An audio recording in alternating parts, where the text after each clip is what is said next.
Hey guys and gals, Darren Lee here, and today we're going to be running through what I do as my vocal warm up for screaming and for clean vocals. The first thing that you're going to want to do is stretch your body. You got to be nice and loose to do vocals. So get all that stretch, get the wiggles on, be all nice and loosey goosey.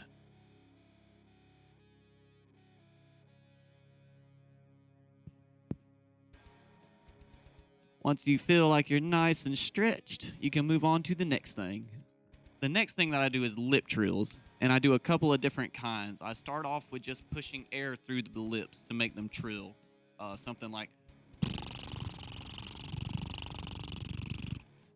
and while I'm doing that, I'm focusing on keeping pressure in my diaphragm and pushing and keeping a consistent level of trilling. And I want to do that for about 30 seconds until your mouth feels like it's nice and loose.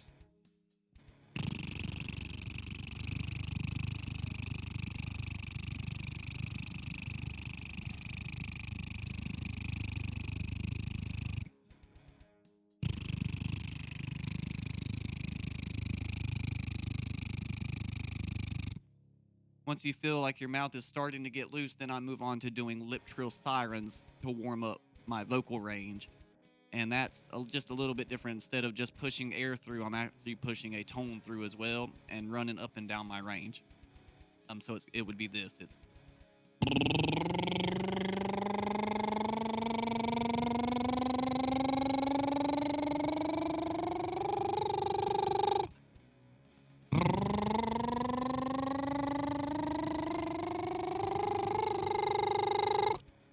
still wanting to make sure that you're keeping a consistent level of pressure in your diaphragm and keeping a consistent level of air pushing through. Just because you're going higher doesn't mean you have to push harder or to push more air. You have to put more pressure, more diaphragmatic pressure, but you don't need to be harder or louder. After we're done with the lip trills, the next thing I like to do is to do tongue rolls. And this, for screaming especially, your tongue placement and your tongue being nice and loose and warmed up is a very important thing. Um, Basically, you just roll your R's and it warms that up. And I'll do that again two ways. I do it with just pushing air through it, and then I'll do it with a pitch to warm up clean vocals as well. So that would go something about like.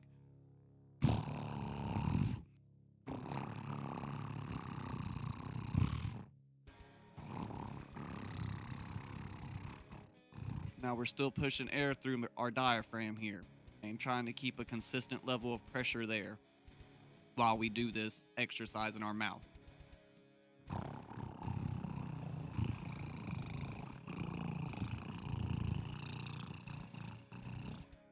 Once you think that your tongue's nice and warmed up, then I start moving on to adding a pitch to it to run through range of my vocals, of my clean vocals.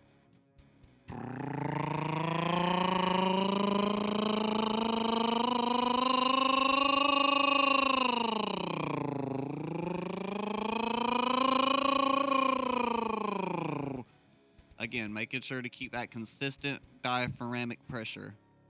Diaphragmatic, I don't know if that's a word. If it's not, I just made up a word. I like that. So diaphragmatic pressure right here.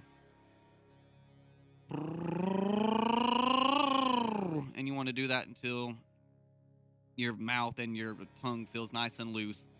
Again, that's a very important thing. Tongue placement and mouth position is a very important thing for screams. The next thing I like to do is a breathing exercise to lengthen basically how long you can hold out a note. A hiss exercise. You want to make sure when you're doing the hiss that, again, you're focusing on that diaphragm and keeping a consistent level of pressure there and keeping everything else nice and loose. And you just want to keep basically right below, I like to say right below your sternum. The way that the pressure where I focus my pressure is right under my sternum, right under my ribs to the left. Like right there. I focus pressure there. And that's even when I do my screams, I do that. But you want to make sure that that pressure is consistent and it stays the same while you're hissing, even as you're holding out a long note. So you don't want your long notes to change the pressure because that's not good. So I like to do that, and I like to try to hold it as long as possible, but I don't want it to become uncomfortable. I don't want to start running out of air and causing that because we're just warming up here.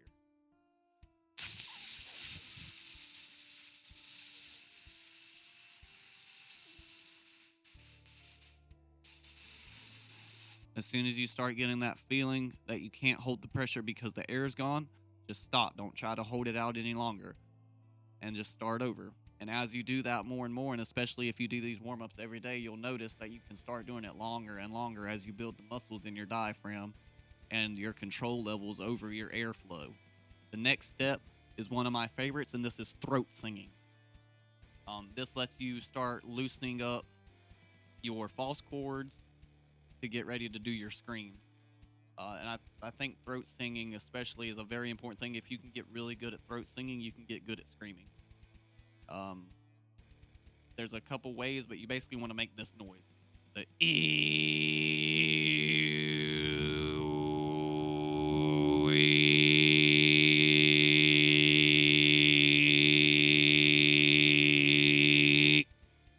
and again, while you're doing it, make sure you're keeping everything loose here. You don't ever want to tighten any of this. You don't ever want to put tension in your throat because you'll hurt yourself. But you want to make sure that your diaphragmatic pressure is staying consistent. Don't hold it out longer than you can. If it starts to get uncomfortable, stop, take a second, and start over.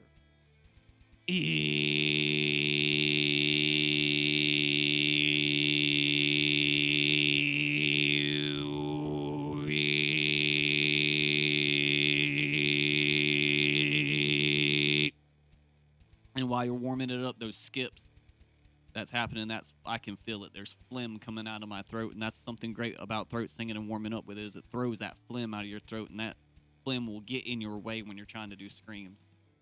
And so you just keep doing that until you feel like you're warmed up, 30 seconds, a minute, however long you want to do it. If you're not going to go into a performance and you're just doing this warm up as a vocal exercise, you can do it for longer. But if you're about to go into a performance, don't focus too long on it. Just do it long enough to get that phlegm out and to get your false chords started.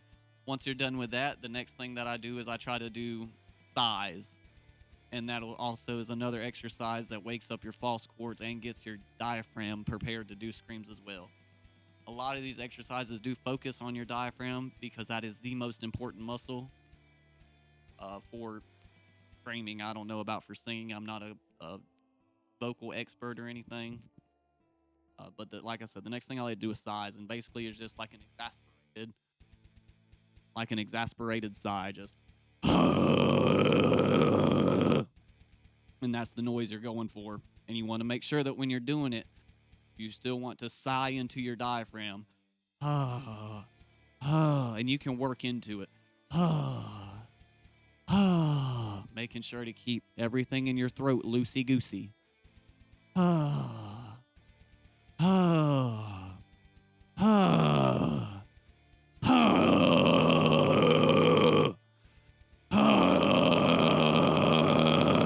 This is another exercise that, like throat singing, you will throw phlegm out of your throat doing it, and it'll get that phlegm out of the way. You want obviously your throat to be hydrated, but you don't want it to be phlegmy. I don't really know a better way to describe it. You don't want globs of like loogies and stuff in your throat when you're doing all this. So doing like the throat singing and the sighs really throws that stuff out and gets it out of your way so that your throat's ready to do these screams and these harsh vocals. Once you're done doing that, you want to start doing just basic screams. Something just where you're at your mids, just something that's really easy and really comfortable. Just your easiest, most comfortable scream. For me, that's going to be just a...